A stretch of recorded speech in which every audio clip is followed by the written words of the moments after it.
Morning, good afternoon, good evening, everyone. The next Wasteless World Talks are here with Bill and Kevin, and myself. And today we will talk another special topic. We will talk about the value of consistency.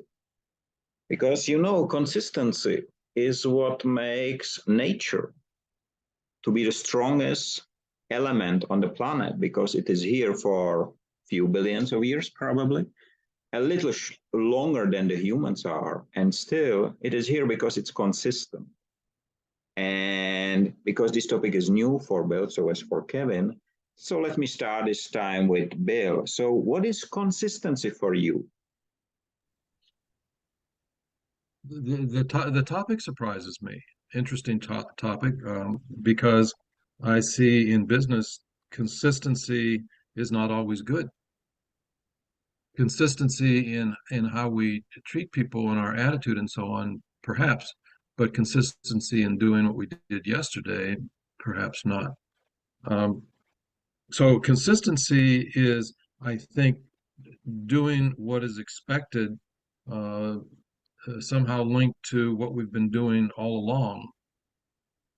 And so, as I said, I think there are real pros and cons to being consistent.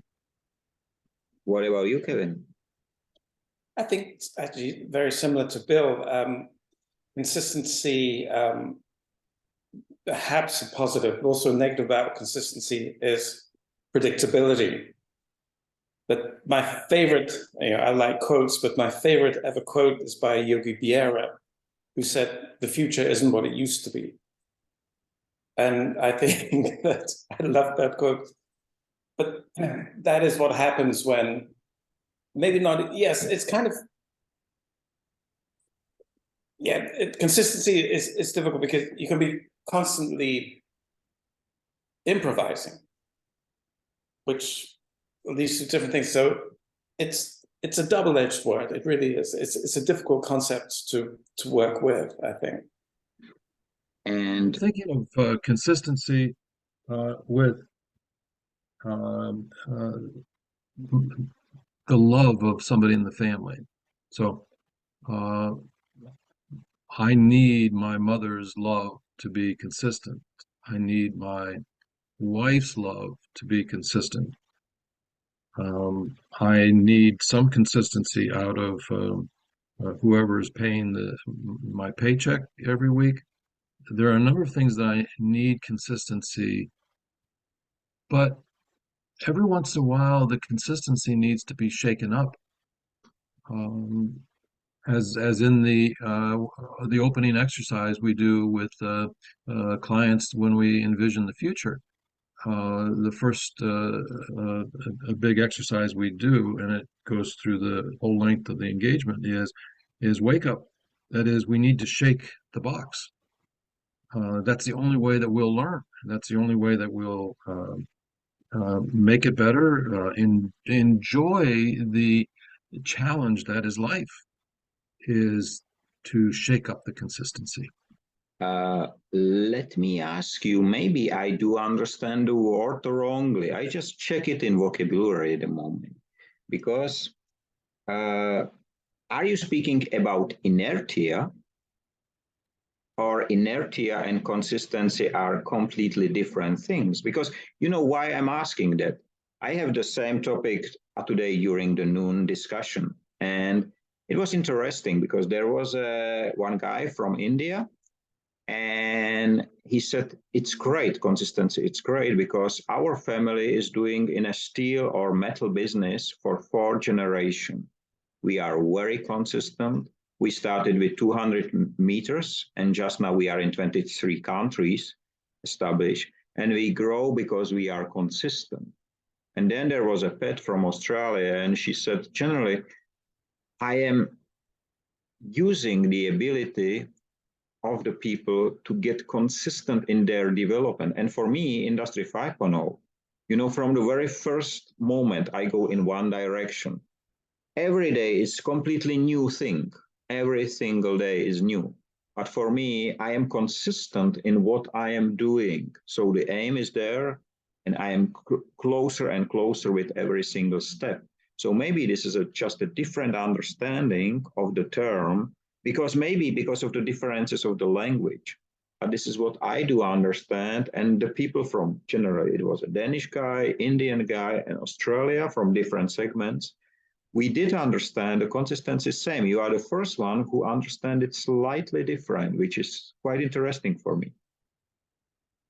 So I don't know that it has to do with language, perhaps, or culture, perhaps, but there are lots of words, and we've talked about some of these words before. There are lots of words that have uh, different meanings, even within the same language. And one that we had a lot of fun playing with was humanity.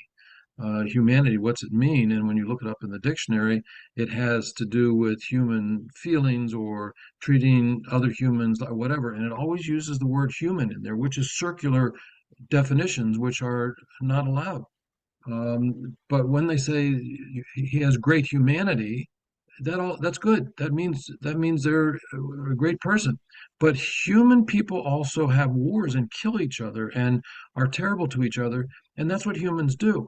And so the definition of humanity has to include all sides, can't simply pick and choose which side you want to put into the definition. So perhaps consistency, uh, we just need to understand it in a more broad way. Consistency in some things is good, and consistency in other things is bad.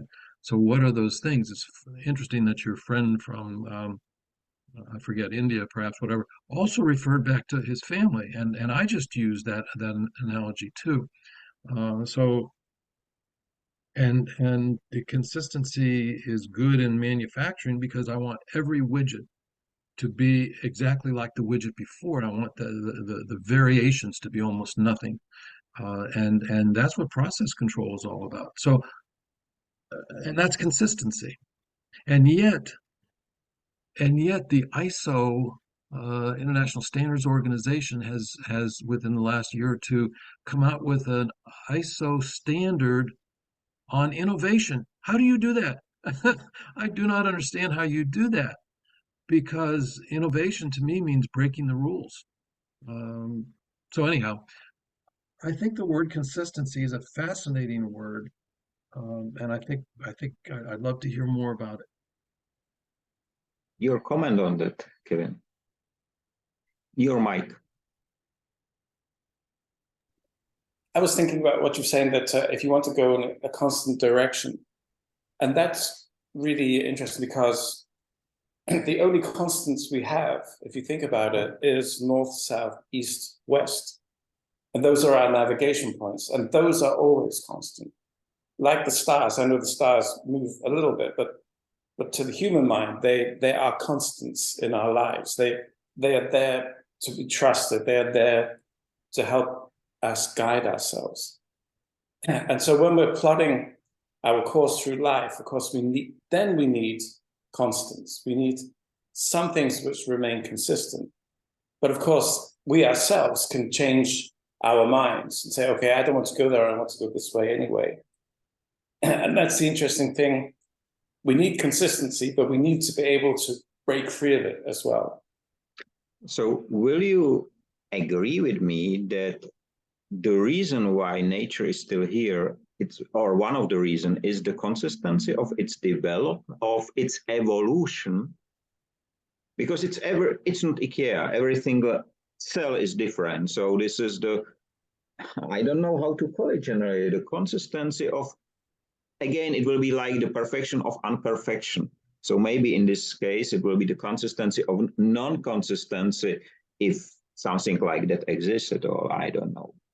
Well, in nature is not consistent. We don't have dinosaurs anymore. Everything is, but you just said it now. You said it is evolving. So the evolution is consistent.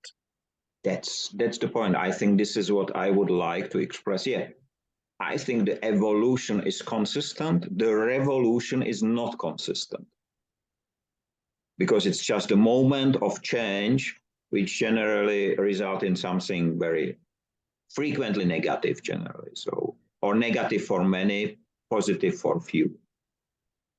Interesting. Actually, I think so. It's really interesting what you're saying about change, because consistency can only exist when there is no change. Change is an agent which acts upon consistency and breaks consistency. That's interesting, because for me, in my action, is the consistency the very opposite. The consistency for me is the change, permanent change, like the water floating in the river. It's a consistent flow of a river, or of water, but you never, as is said, you never step in the same river generally. So you never touch the same water if you step in the same river again. So, and this is for me consistency. So for me, it is the consistency means for me the permanent change. That's I go the next day to the same factory and I do different work because it's a different situation. So that's very interesting, because nobody of the people to whom I talk take this point in the discussion, not a single one.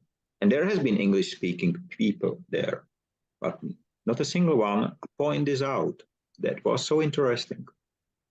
So, using the example of the factory that you go to, and you're having a great deal of success, perhaps because there's a lot of low-hanging fruit to someone of your mindset, where you see waste that can be turned into value every place you look. However, let's look down the road 10 years, and all of the people at the factory have been watching you and your general manager as they clean up the spools, and they recognize, oh, this is this over here, which we have always been throwing. And so they come up with an ever-growing list of things to be changed, which is great. Isn't that wonderful to watch? However, is. 10 years from now, will you run out of projects to do? I don't think so. Is it a finite list? I don't think so. Because it's today they will make a table out of it, but in 5 years they will come that they will make a chair out of it. The next, so it's a permanent development, and as we develop ourselves, I think that the people will develop, so they will see another images. Same as me, I see one day one item out of it, and the next day this is just brought today. This is generally a plastic, which when you start to make a plastic, you generally pull the plastic out, it's dry out, and they call it cake, for example. So this is not a product, this is just the waste at the start of the production. But it looks quite nice. So it's generally shiny, it's strong, very strong. It's like a stone. And it is interesting that this shape it's really exact shape of something where it fall down and calm down. There was a table or anything, something like that. So what that looks like, Michael, that looks like the Starship Enterprise. That will be one. I think it's missing the upper part, but on the other hand, I can imagine it will be and I will turn it probably into a mobile phone holder. I just make a hole inside and it will hold the phone. I put some foam on it, but the next day it will be different. Every single time they will start the machine, it will be different.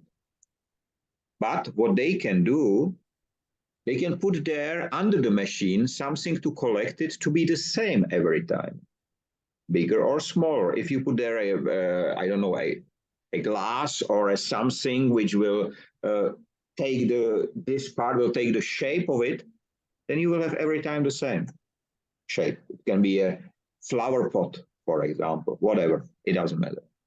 But then it is every time a different thing. And because I see in the 10 years which I'm doing that every single time I enter it, I don't think that it will end this change, because every single one will look and see something slightly different. And as we will develop, 20 years ago, you will never think about a mobile phone holder because there was not a mobile phone. And as we will develop, there will be more things like that, which I think that we can do. I do believe that Industry 5.0 is in this way like the nature. Every single day a different thing without a limit. The limit is only here. Same as I said on electric unicycle. The limit is not the machine. It's only the rider and his skill, but not the machine. The machine is limitless in many ways.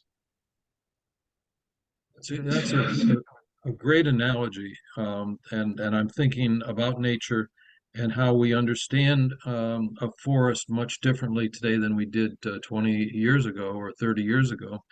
And today, we've come to the understanding that the trees and bushes communicate with each other. There is a communication going on, and that if one senses danger, they put out um, electrical through their roots and chemical through their leaves that warn the other bushes and trees further into the forest and so on.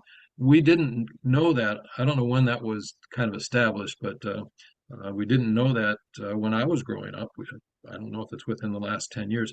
So our understanding of nature and understanding of the consistency of nature, maybe nature, I know it's evolving. So is our understanding of it. So when you go back to your factory in 10 years, they will be now many layers above what they're understanding, maybe what even above what your understanding today is, because they will continue to evolve and go to a different level. And this is the great part. So if you give them the possibility to evolve even in this segment, then the next time will be different. This is another part. So it's not the spaceship anymore, but it's like a brain. So in some way, it looks like a brain with something at the end. So the small brain probably. So it's a dinosaur's brain, probably a little one.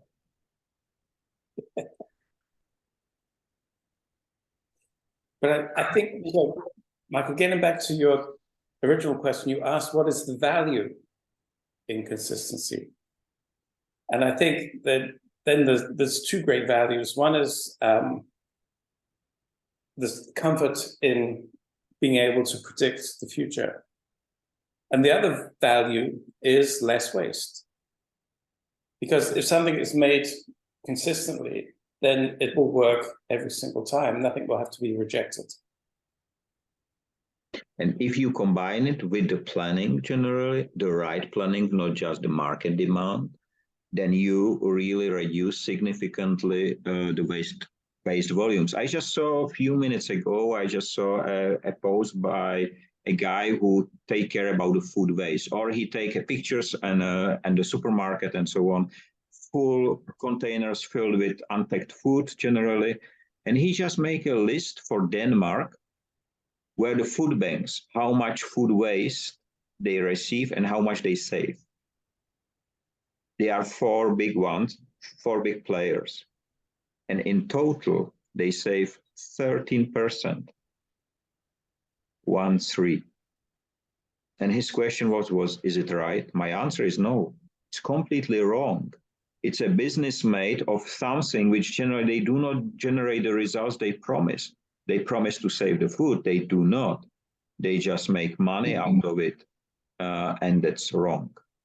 Completely wrong. I was surprised about the number. In Denmark, especially if there are the four food banks, we have one generally big one here, and still the situation is very similar. So I think that even breaking the understanding of the term consistency in these small parts, as we did right now, we crash it in small pieces, we put it together, it has a different shape, but so many facets at the moment. So it's not just one, there are so many. And it's just at the moment how we look at this structure is the same like with the plastic, how we look at it, then we will see something different. And that's exactly the brain which I would like people develop again. And we have this discussion before about the understanding of climate change and dangers and so on, and the news and so we have to understand, and I see that the people are really changing.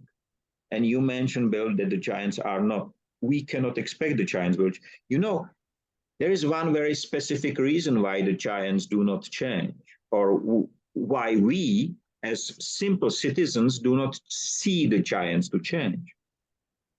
Do you see stone moving? No, we are living too short. We are too small to see it moving. Maybe stone is moving, but our life is too short. I saw quite a great short movie, generally animated, The Life of Stone. And it was so greatly made as a stone man, generally. He was sitting and all the ages has been passed by and he just moved his hand shortly, and it was a really great one. I don't know whether I will find it, but it was really, really great one to see the world and life from the perspective of a stone, which we think it's not moving. And this is one of the reasons why we don't see the giants moving. For me, they are dead already. So they are just scavengers trying to pretend they are living, but I don't think they are.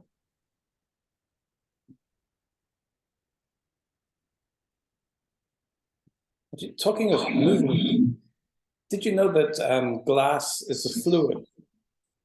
And so our windows, if we left them for long enough, they would pour down the window and be thicker at the bottom than the top.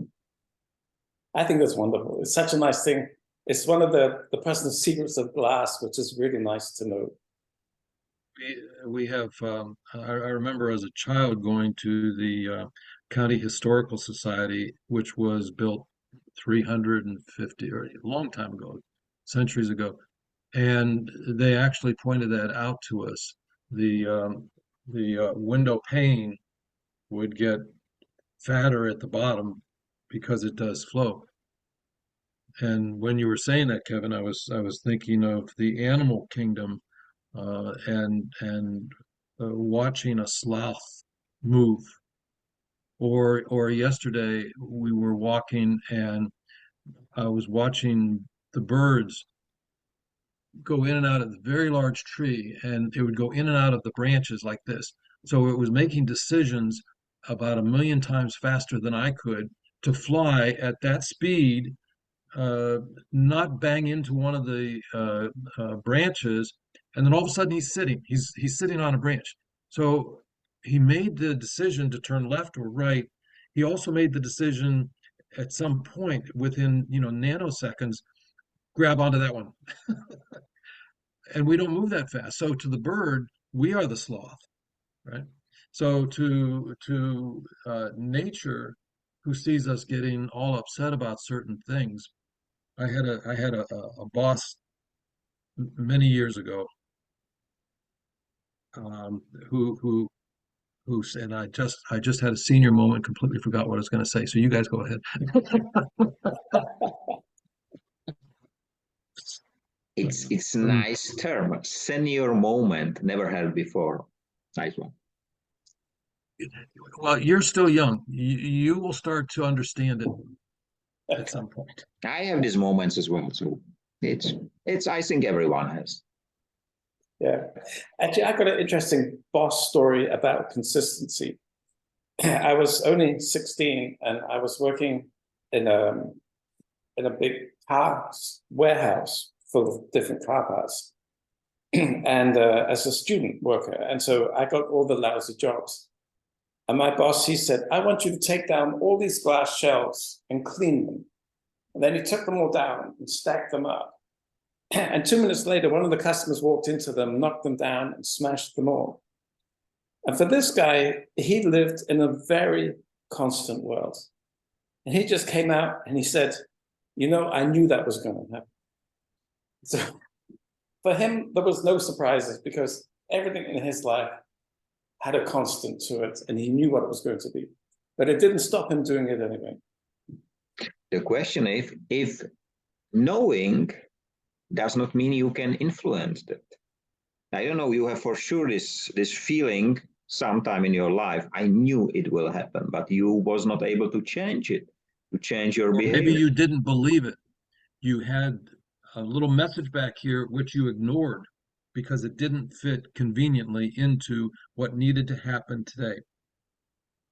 This is this destiny, so they call it destiny sometime, and there are even movies about destiny they did not kill. So the entire movie is about how to kill the person which should be killed before, but somehow escape its own destiny. But maybe it's something like that. I'm not sure. I'm not sure. You know, I don't care about this. I just walk, and I build the future myself. So I build it.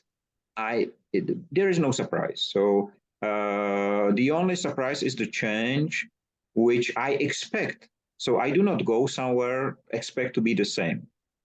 When I enter and go somewhere, I expect all the time to be different, and that's so beautiful. This is really one of the best moments because you are never surprised, and at the same time, you are every time surprised. So it's like having birthday every single day.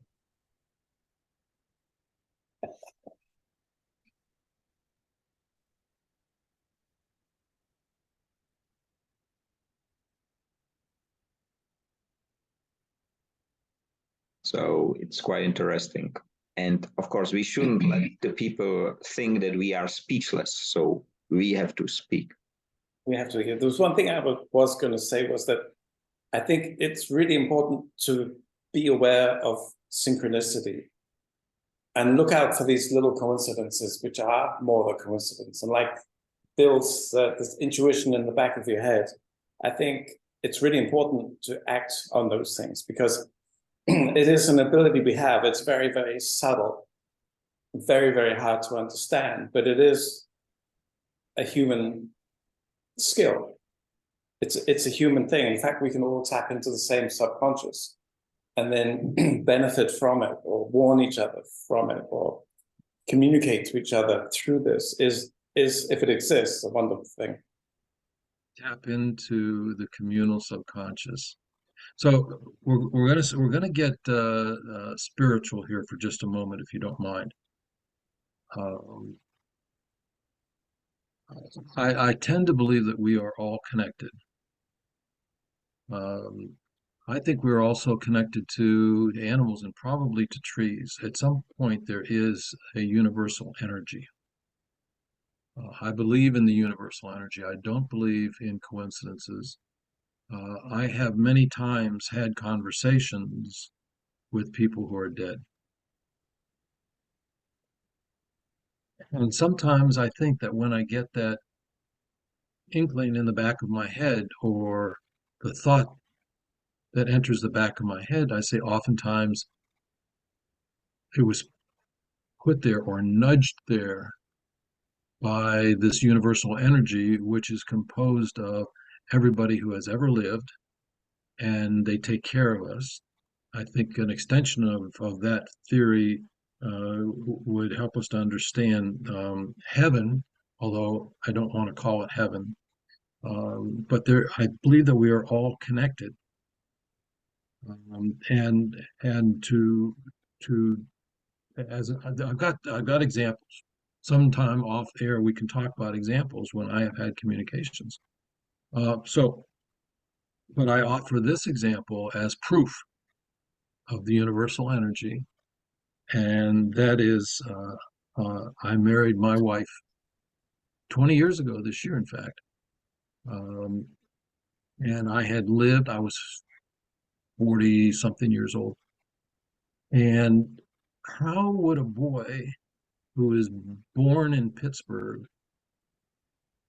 and American for the last many generations somehow meet the love of his life, who was born in Minsk of good Soviet parents? How does that happen?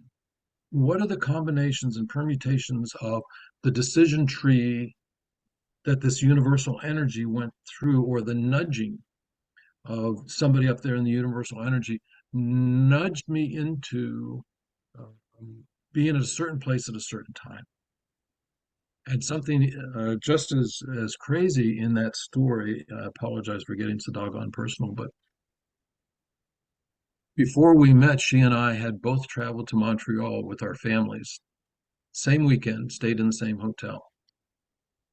I'm not kidding you. So, so that's my belief in the universal energy, and I believe that we have an army back there that will nudge us into the right path if we will just listen. Sometimes we ignore that voice. Hmm. I had this really almost romantic thought thinking about when you meet the right person in your life, and that was that we're all made from carbon that's been generated from long dead stars. But just imagine if you meet the person who is made from the carbon from the same star as you were. So that would be just such a lovely romantic notion that we were linked by the star that created us. And Love it. you mentioned at the beginning the energy, that it is here, it's a space, cosmos, or whatever energy. We are all built. Without energy, we cannot live. Simple. So, and nothing can live here without energy. And you know, yesterday, you know, DARPA, DARPA. So, do you know what they announced yesterday? They announced officially that they are working on the solution, on Nikola Tesla solution to transfer the energy via laser beam. And they would like to get rid out of all wires needed generally. And they would like to supply all military forces, because it's, of course, military. So they will supply all military forces with electricity through the sky wirelessly. And you know, DARPA does not, frequently, they does not speak about just dreams or so. When they have a reason to call it out, I can send you the link. It's officially, they did it in their podcast. And that's the energy. We talked about that a week or two ago when we talked about the space elevator. Exactly. Right? Exactly. And that's so interesting that it is here, but it took so much time to accept that this energy can be used or generally transferred somewhere and so on without the need of wires. You know, I told that to one of my friends who is in electricity business, in a wires business generally. And he was horrified to listen to that, of course, because there will be no wires needed anymore. At the same time, he said that will be great. So it was exactly this moment when you think, okay, so which one is the right one, and so on. And I think that because we speak about the consistency, that I think that the society is developing consistently into the not a mass of understanding mass instructions, but in the individuals who will understand. Because I think one of the reasons that because the voice which you listen to is your voice. Kevin has his own voice. I have my own voices which we listen. It cannot be unified. There are some aspects which can be the same, be good man, good whatever. So that can be the universal message. But all the rest is somehow modified by someone. For us, we discussed it last time, for us to fit in the society picture, in the machine which is generally trying to make us into. So I think, and I see it in the last 10 years, that the people are really evolving. So evolution is, as we came to the consistency, is the evolution. So I think we are on the right path. The only question is how fast we will be able to make these steps. Are we the stones? Are we the birds? I think we can do it quite fast, but we must be willing to change. And I think this is the biggest obstacle for every individual to be willing to change. It's not just individuals, I think it's also corporations. Because Nikola Tesla, he made that tower, I can't remember, it was in one of the states in America, to experiment with transferring free power, free electricity. And that research was stopped. And now 100 years later, that technology is up again. But in a way, we've almost lost 100 years of potentially fantastic technology. On the other hand, one of the reasons why it was stopped, because the people who gain money out of the delivering the electricity don't know how to charge us for free electricity. Yeah. And it takes centuries, which unfortunately in the centuries, we must be like the stones because we are not moving at all. There are the ideas, there are the technology, there is everything, but we don't know how to charge. So only the dependency on money and income and financial aspect generally is slowing down us. If we will be the sloth, will be great, because the sloths are, on my opinion, they are great animals. But we are not. We are more to the stone, but not so useful as the stones.